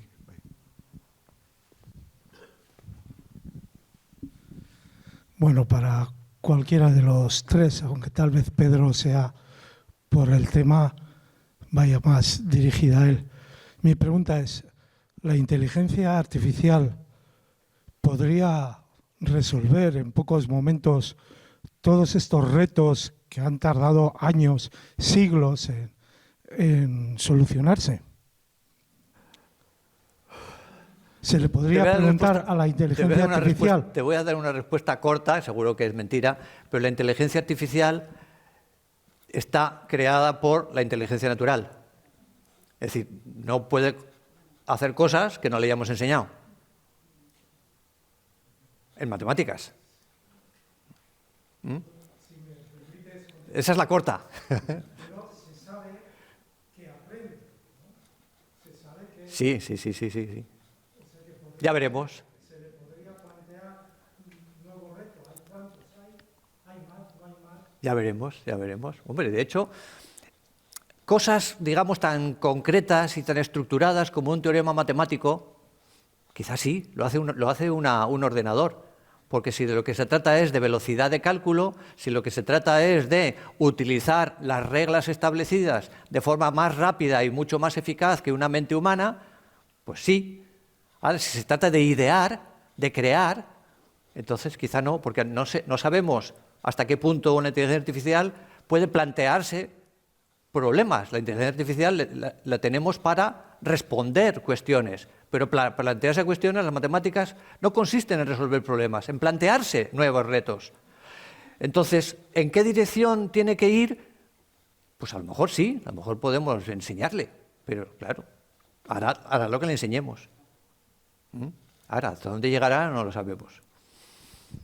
No me atrevo tampoco a aventurarme. Una pregunta muy corta para la señora Macho. Bueno, esos poemas del tipo Sextina pues nos pueden maravillar por la habilidad del artista, pero ¿llegan a emocionar a un no artista o a un no matemático? Yo creo que sí. Hombre, habrá poemas buenos y poemas malos, como todo, ¿no? Pero yo creo que tú puedes leer una sextina sin saber qué es una sextina, seguramente.